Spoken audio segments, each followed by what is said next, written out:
budget to be able to get the 6 billion award. Yes, I understand that through the one back, but then they should have painstakingly gone through the components where it worries Abians, which is why are we borrowing 71% to fund this budget, the highest in the country, with no effort, with no plan to increase the IGR, with no plan to industrialize the commercial base of Abia, which is our area of comparative advantage. What was his plan in Aba to show up the IGR of the state, to help the small, medium-scale enterprises grow, to be able to pay their fair share of the tax, to show up the Abia internally generated revenue? All those things were discarded. They didn't give any hint to the GDP of the state in terms of debt to GDP ratio.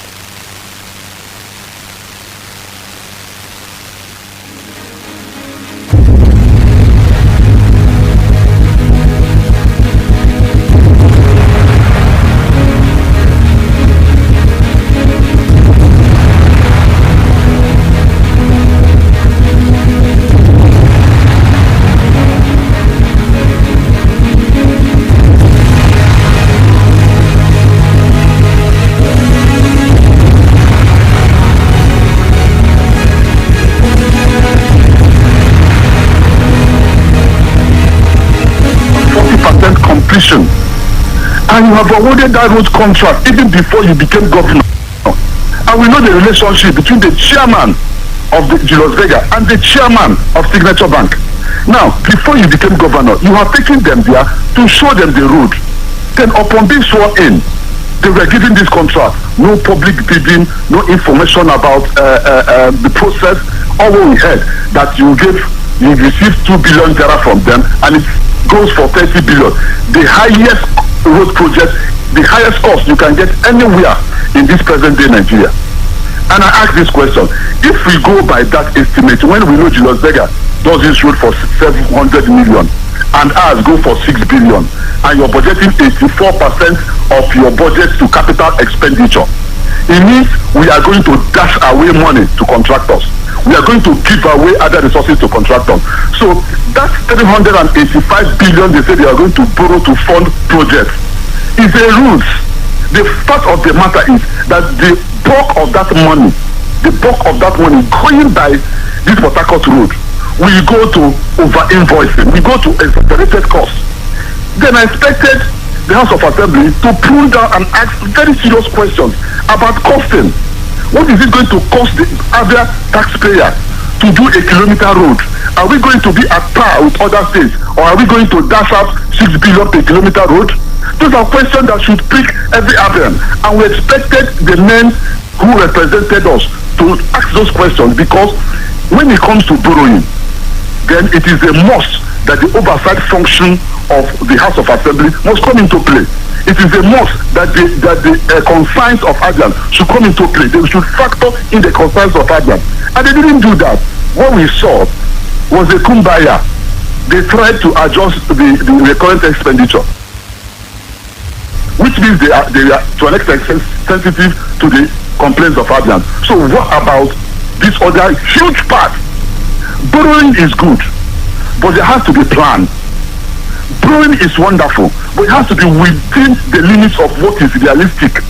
When you say you're borrowing 71%, then I'm looking at your IGR. If nothing to go by, you take the Q3 IGR figure. When compared to that of OKZ Fazo, it was around 57 billion under 3 months. And the under OT that said he has brought digitalization and an improvement in our IGR, we dropped to 3.3 billion under Q3 report that came from them. It gets you worried, because any serious government should be talking about shoring up the IGR. The budget is unrealistic. Even the 166 they projected is going to come from FAC and IGR is a far cry from what can be realized. So it is more of a paper magic than what can be implemented. So I expected them to pull it down and take this in small by small. Remember, this debt has to be paid by Abian. Already in that budget, there is 30 billion 30 billion already budgeted for servicing of debt. And Abia, since 32 years, is at 190 billion debt profile. Our total debt burden under 32 years of Abia's existence is around 190 billion. And nothing is trying to push us to 401 billion. From the last, let me land with this thought. From the last NBS report that came, from the first 10 states, Abia is nowhere in the states that have very high debt profile. Now, with what OLC is projecting within just 1 year to add over 400 billion to our debt profile, add it to 190 we already have, Abia will be pushing up to 600 billion debt profile under 1 year. And you know that triggers deficit budget over time. Then Abia will continue to borrow because there was no concrete plan, no program in that budget that is going to industrialize Abia, is going to show us our so that is the conflict.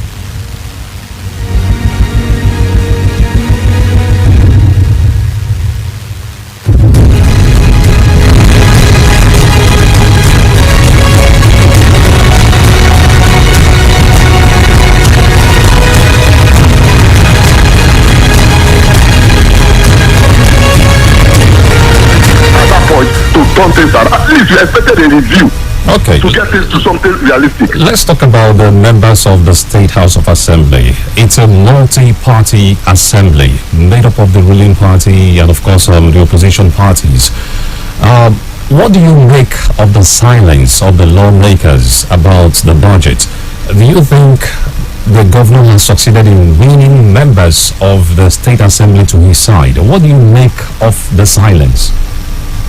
See, this silence you see in the House of Assembly is not just about the House of Assembly. I think it is with every sector of the state.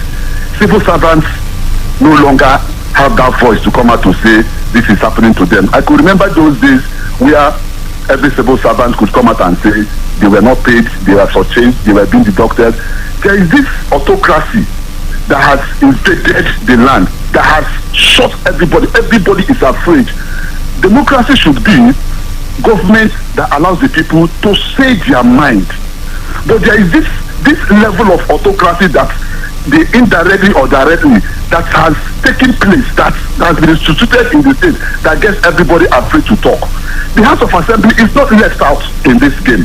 I can remember when Honorable Bolonu tried to question why they should suspend the constitution, why they should suspend the rule book and do something that is at variance with the expectation of the law.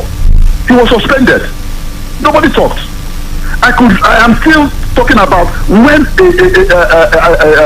an appeal court has given a judgment sacking a member representing one of the constituencies in Aba and asking INEC to hand over the certificate to Honorable Aaron. Till today he has not been sworn in. Okay. And nobody is talking about that. We'll go into that in the course of the program. So you're right.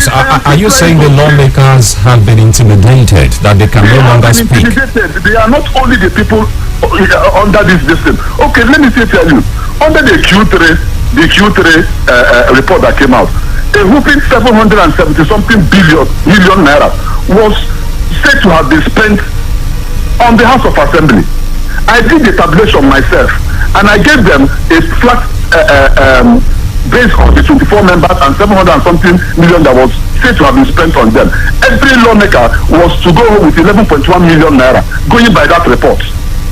And the guys came out to shout that they don't see 1/20th of that. And so why didn't they come out? You come in box to tell me that it is not real? And I wonder, I know when there was Obin Ichita in the house, they had freedom of speech. Ichita was all over talking about what he didn't like about the Azus government. Nobody jailed him, nobody suspended him. He made a mark for himself. He became the voice of the opposition, and people listened to him. Now, who can stand up in that house? Who will dare do that without facing suspension or one thing or the other? Okay. And when you say they will threaten to invite you to the house to question you, and I'm out to be invited to the house to be questioned, and I ask them, why will you keep quiet when people are shouting? There was a Q3 report that came out, allocating 770 something million has been spent on the House of Assembly under 3 months, from July to September. And we ask, how? If you have spent that amount, what are the policy of laws, motions, matters of importance that have been called to in that house? What is the product? What have other taxpayers gained from this other House of Assembly to have warranted being spent a 770 million on them under 3 months, July to September? We ask that question, and they've been surprisingly quiet. Okay, the house is created. Sorry, the house is created to check the excesses of the executive. And if the other voter decided to vote more of PDP than Labour Party, so be it. They wanted a house that will function for the benefit of Abians. But the constitution was suspended, and they made sure the governor had to sit there to watch the proceeding go on. And at the end of the day, a minority became a majority. And a blue horn, who is not a ranking member, became a speaker. And today, this is what we are facing. The House should rise to the occasion and demand for certain explanation. Okay. So that is the worry. Still talking. I just say, yes, they have been intimidated. All right. Still talking welfare now. Let's take a look at the civil servants now. Let's move away from the legislators. The governor had made a promise that by December, the issue of outstanding salary and pensions will be history. Today is the 22nd day of December 2023. What do you make out of that promise? Is it still feasible? Do you see that happening before the year runs out? Maybe he meant December. Maybe he meant December of 2050. I'm not sure. It's not December 2023, because there is nothing on the table that shows the Dr. T government is worker friendly. Ikwa, were you saying you don't believe in miracles, that anything can happen within 8 days? Let me say this. With the humongous amount this government has spent in 7 months, what he got under Q3 just from July to September is more than what he also got in 9 months. By 2015. When he got under 3 months, he got 25.3 billion. Azo's total receipts for 2015, when he took over government, was a meager 24.5 billion. So, and there is another 9 billion that have been sent by federal government. There was another 7 billion, and there was 2 billion palliative. Other states have started paying wage allowance. They started paying something to cushion the effect of subsidy removal for the workers. Those who are paying even introduced vehicles to convey workers from one point to the other to make sure that their take home will actually be take home. But what do we see in Abia? These guys are subjected into excruciating verification upon verification that has no ending. Enugu State initiated that verification exercise. Within 1 month, they concluded, they removed those that are ghost workers and continued paying. Today, we have over 11,000 civil servants who are not getting their salaries for one problem or the other that has to do with verification. And who do you blame for that? They find excuses not to pay salaries. And I'm wondering if a government that has received so much in fact allocation could not be able to even initiate the minutest welfare package, which is the wage awards to workers. I wonder where it will get money. Okay, after spending over 33% of the total Q3 budget on itself, on the governor alone, and you think the welfare of the workers is their priority when they budget a meager 16% of the 2024 budget to the current expenditure. Have you heard that workers are beginning to get 13th month alerts? I am aware. Let me see. I can read SMSs I've gotten today. I'm not a civil servant, but I have my siblings, I have my cousins who are civil servants. Now, somebody got 10,000, the other person 12,000, and you go on air, and it is only in Abia State that the national news is talking about Abia month 13th salary, 13th month salary, which will be your take home, your total package. If I receive 60,000 a month as a civil servant. The 13th month salary should be 60,000 too. That is the 13th month salary. But now, what do we see? They are giving handouts, not everybody. A cousin of mine, let me not call his name because they will short victimize him. A cousin of mine just got 10,000 and he's complaining that he has not been paid November salary, he has not been paid August salary, he has not been paid October salary. Then you're giving him 10,000 naira. You say it's wage award. That is the feat of the highest order. This government of disease should have a human mind and know that they are dealing with audience.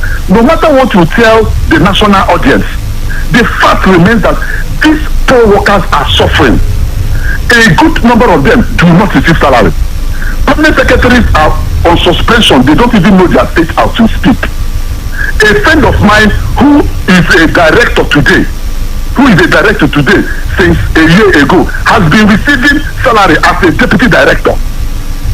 One of my friends who was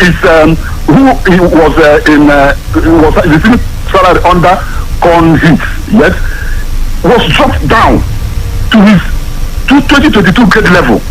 So at every month he has a deduction of over 24,000 from his salary. So goes a whole number of persons. Then I asked them, why can't you come out and say, like you normally do, against Dr. Kezi Bazu? What they told me is, Dr. Kezi Bazu is humane. He has a human heart that they can complain. Even if he didn't pay them, he will not sack them.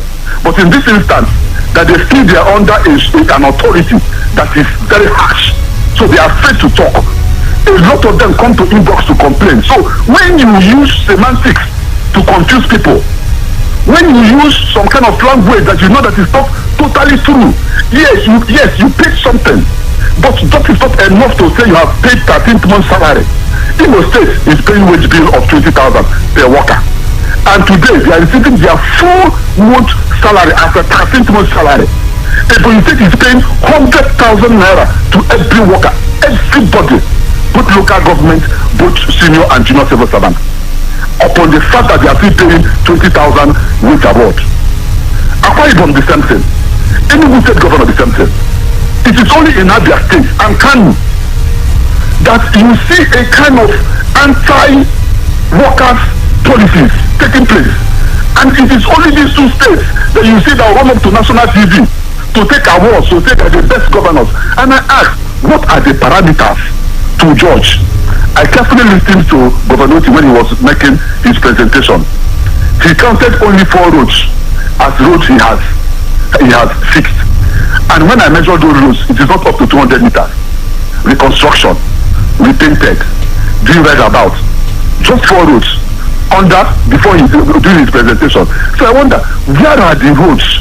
Where is this new Abia? Let me say this, that all the things Governor Oti criticized as opposition, he is doing all of them now, even in God's style. All right, what more? You need to catch your breath now, Eric Ikwagu. We need to go on our first break. Maybe it's some time for you to take water as well. We'll come back shortly. Please stay around.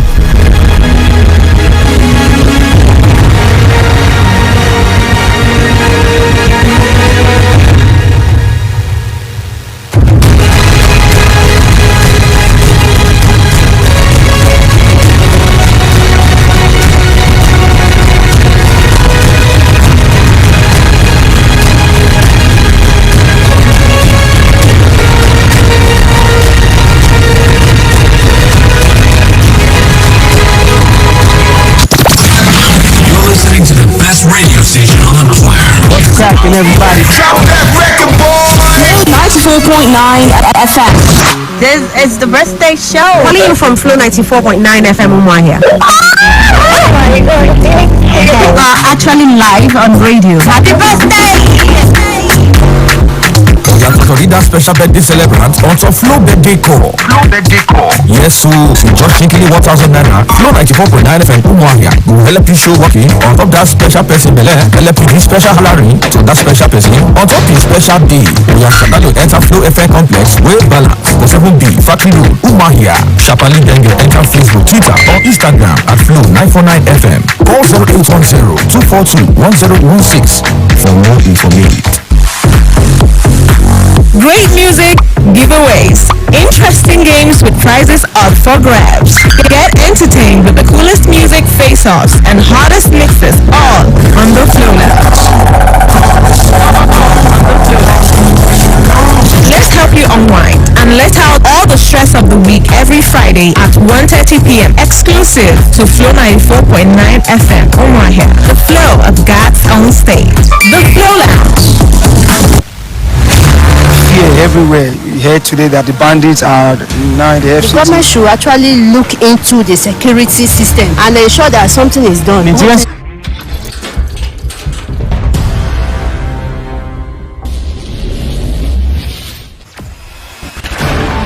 Experience the smooth and strong feeling that consistently surpasses expectation. Leading the way in high-performance lubricants, Master Supermoto Oil is as durable as titanium.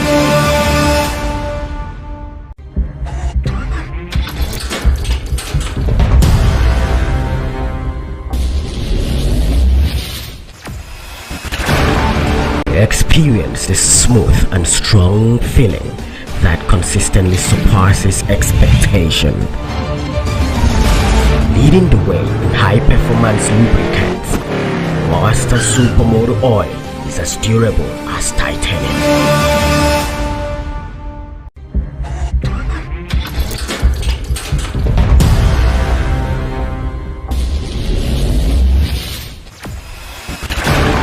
Experience the smooth and strong feeling that consistently surpasses expectation. Leading the way in high-performance lubricants, Master Supermoto Oil is as durable as titanium.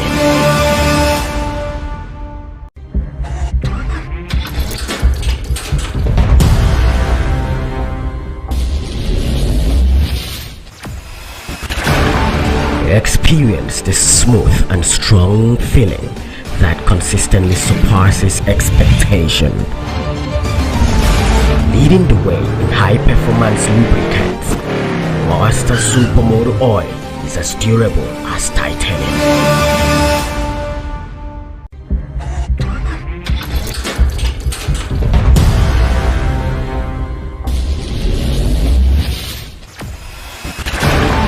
Experience the smooth and strong feeling that consistently surpasses expectation.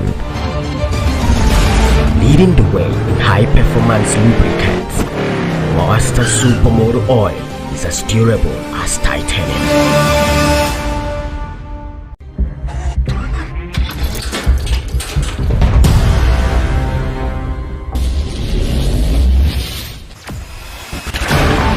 Experience the smooth and strong feeling that consistently surpasses expectation. Leading the way in high-performance lubricants, Master Supermoto Oil is as durable as titanium.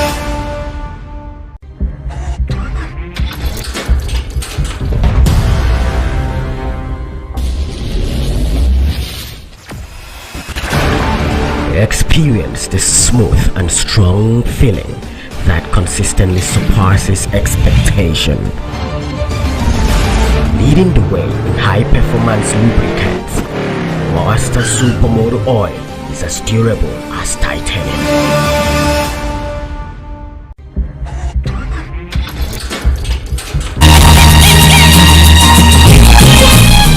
Alright, the program is Abia Democrats. Welcome back from our short break. We've been speaking with the public affairs analyst and social commentator, Eric Ikwagu. Thank you, Eric, for joining us. Thank you for having me. While you were speaking earlier, you delved into the Aaron Uzodike's issue, and my colleague did say catch your breath that we're going to talk about it. So this is time to talk about it. Have you spoken with Aaron Uzodike, or are you privileged to any information that he has submitted his certificate from INEC, which is supposed to be like a background for him to be sworn in? Okay, I have not personally spoken with him. I do not have a personal relationship with him. But I know that there are procedures which I know of persons who are close to him who confirm to me that he has done all what that he needed to do. One, upon the confirmation that he won that election by the appeal court, which is the last court in that on that cadre, he went to with his order to INEC, and INEC issued him with ticket of its own, which automatically nullifies whatever certificate this other guy, Akaraka, Destiny Wago. Destiny Wago, thank you very much. Destiny had, so automatically. Hello? Because what he has now is toilet paper that as best could be used to decorate his sitting room. Now, who has a functional certificate of return is Aaron of PDP. Now, he went to the Abia State House of Assembly to present normally his certificate. Till now, he has not been listened to, he has not been sworn into. Now, let me tell you that the Senate has sworn in, irrespective of party affiliation, has sworn in every other person that came with a new certificate of return from INEC. I can still tell you authoritatively that the governor of Imo State has mandated the Imo State House of Assembly to swear in the Labour Party candidate of Owerri Municipal, my friend Clinton, to be sworn in as against who defeated the APC man. So the APC speaker swore in a Labour Party candidate who is now the member representing Owerri Municipal in the Imo State House of Assembly. So it is a given.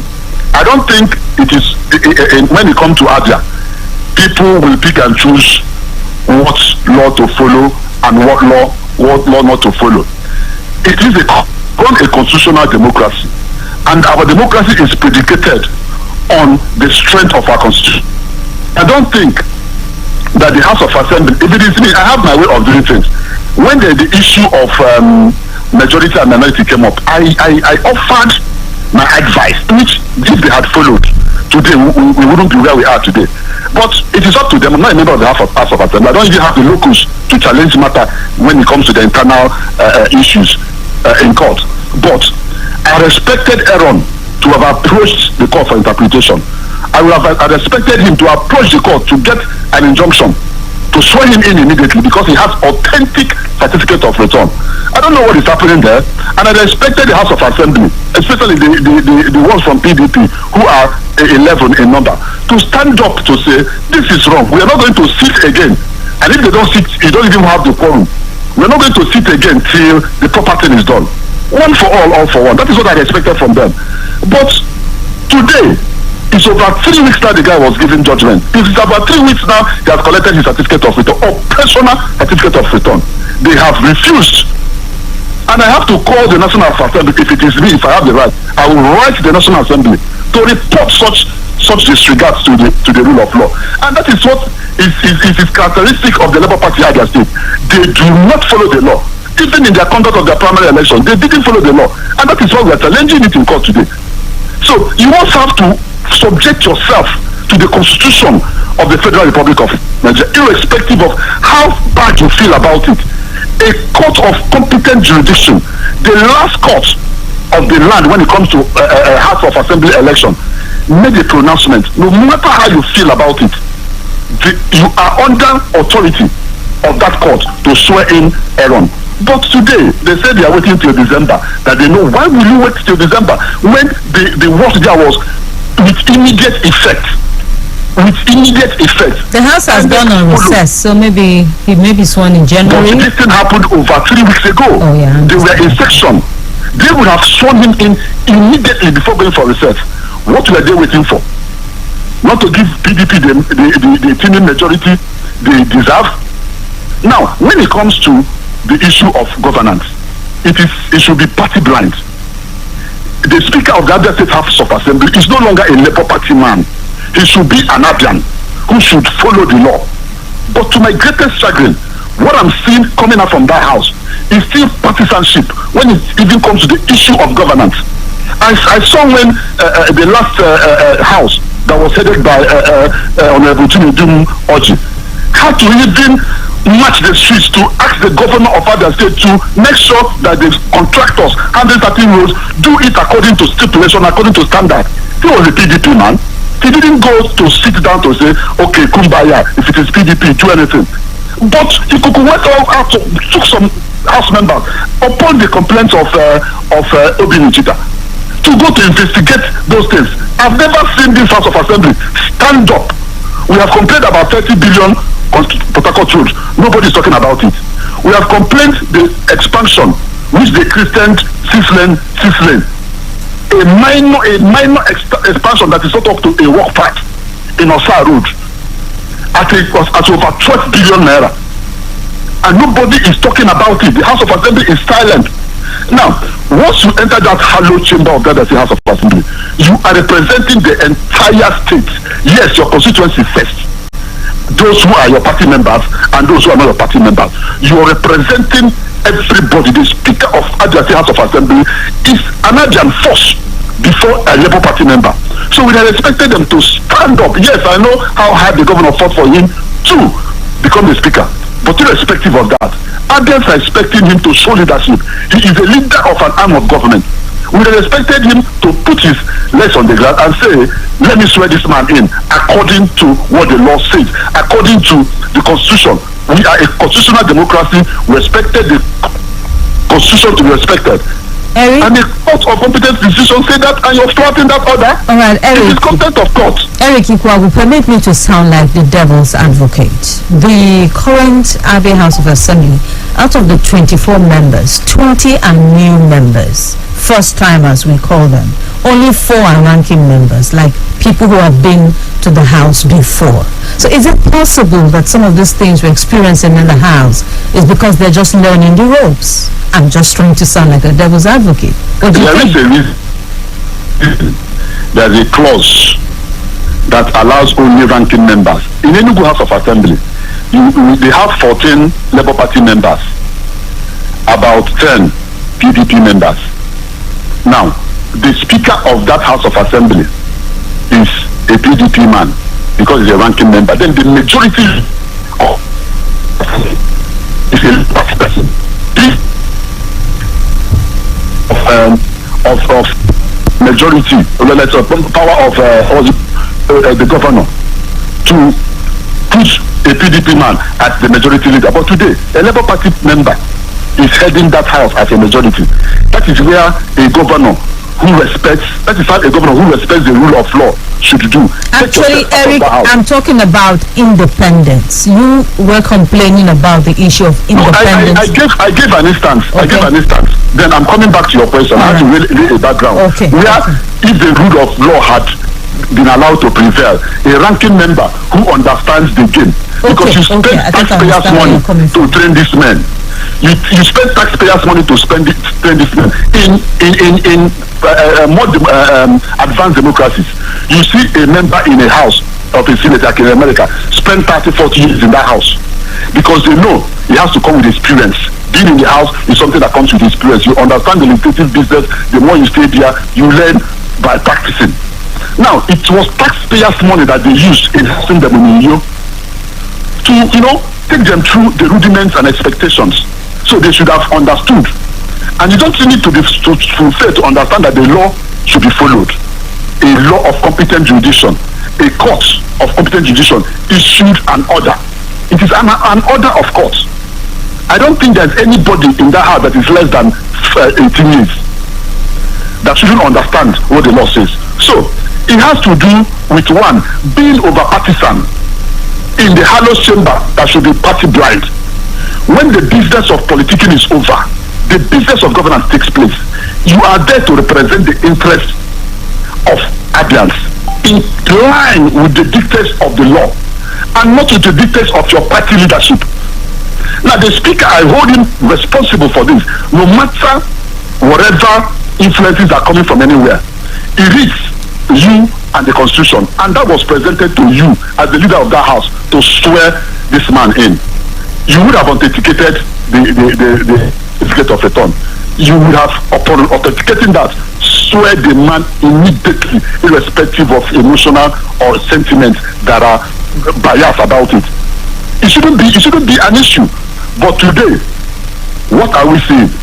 They have suspended the immediate swearing in of Honorable Aaron till at a day that is convenient. But remember, there is an order of court that says swear in immediately. That immediately conveys a whole lot of power. Okay, I think and so if you do it at your own discretion, you have disobeyed the law of the land. So if we had followed the law right from initial ab initio, if we had followed the law ab initio, we wouldn't have been in this troubled water when you have an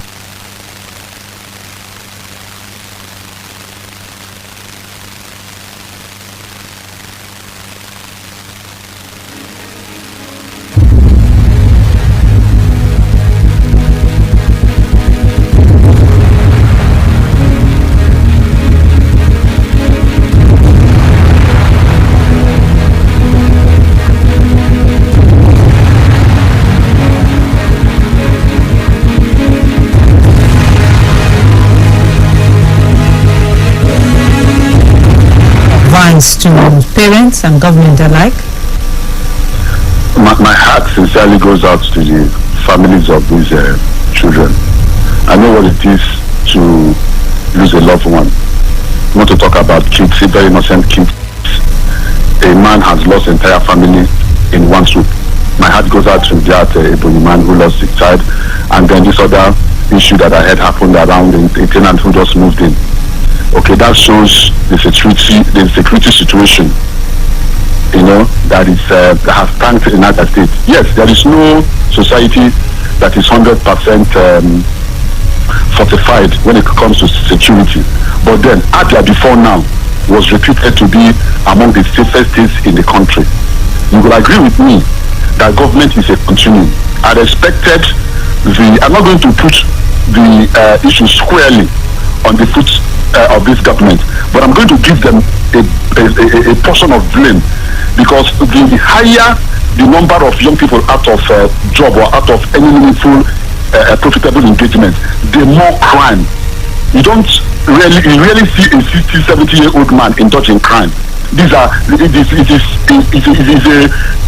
pastime for young idle minds. Now, when you've been pushed to the wall, the economic situation of the country is not friendly at all. And Abia seems to be the poverty capital of Nigeria today. Go into any other state, the level of poverty that greets you in Abia is not what you get in other states. And you begin to wonder, is Abia really the poverty capital of Nigeria? It is a new thing happening. I had expected the government to be intentional about human capital development when it comes to young people, youth empowerment. Now you see a government every month waste time in training young people, spend time in giving stipends to young people, spend time in training ordinary hunters. These are very potent ways you combat crime. Crime is not only combated through brute force, buying hillocks and militarizing the streets of Abia. No, it works very minimal. The real way to tackle poverty is to tackle insecurity is tackling poverty. The carrot stick approach. Get these young men engaged. That is why the budget of 2024 gets me worried. I didn't see any plan, any 3%, just 3% for youth development. And I asked how. Now, 99% of the young people in Aba doing wonders with their hands are young people. And when they lose their business, what happens? They must look for a way to survive. The people you call touts today are back on the streets, finding a way to survive. Now, there are ways to get these people properly engaged, documented, tax them. Like I've always been a proponent for allowing this what they call illegal refinery. Give them license, turn them to modular refineries, and let them bring in their taxes to the state. It happens. Now, you discard people, you chase them away from their business, you say you're stopping street trading without alternative. The government has been harsh from day one. Stop street trading. We will relocate. We will force. We will enforce. When you enforce, when you knock down people's businesses, when you compensate them with 2 naira as against the real value of their property, when you sack workers, when young people are not taken care of, this becomes the outcome of that policy that didn't factor the welfare of the young man on the street. Now you say you are going to industrialize Abia when you become governor. You have walked back on that. You have reneged on that. You said you're not going to sack workers. Now these workers you've sacked are very young people. I didn't say they are the people who are involved in this, but I'm saying that the propensity to get involved in crime when you are not doing anything gets higher. Okay, Eric, can we talk about negligence on the side of parents, because we don't have time? Let's talk about the blame to parents. A little blame to the government, a little blame to parents, like the lady that dropped the kids in keke, an unknown keke, is something that I found difficult to comprehend. How in these times? I wouldn't blame the lady who got the ladies who missed what's it called? That somebody took up a tenantship from there. So this one is a different ball game. But the lady who took her kids, very young children at 7 years, to board a keke unmanned, it's carelessness on their part. So I am telling government has a bulk of the blame for not providing jobs, for starting to work out, for getting young people engaged, for not even getting into their welfare. I give them 50% blame. I blame parents for being careless about these things. All right. We're very sorry, Mr. Eric Ikwagu. We started the show 10 minutes behind schedule. We had a lot of bills to pay. So that affected, when you came into the show. So first of all, we're sorry for taking 10 minutes from your time. So just do a wrap for us in 30 seconds and we go. Well, I wish Abians a happy Christmas and a wonderful New Year. I wish the government of Abia State to listen to the yearnings of Abians, get more citizen-friendly. Abia is not under dictatorship. We want a government that will listen to us. We want a government that will make Abians not to cry, rather than a government that's making Abia cry today. Thank you so very much. Okay. Also to our listeners, we will touch that dial.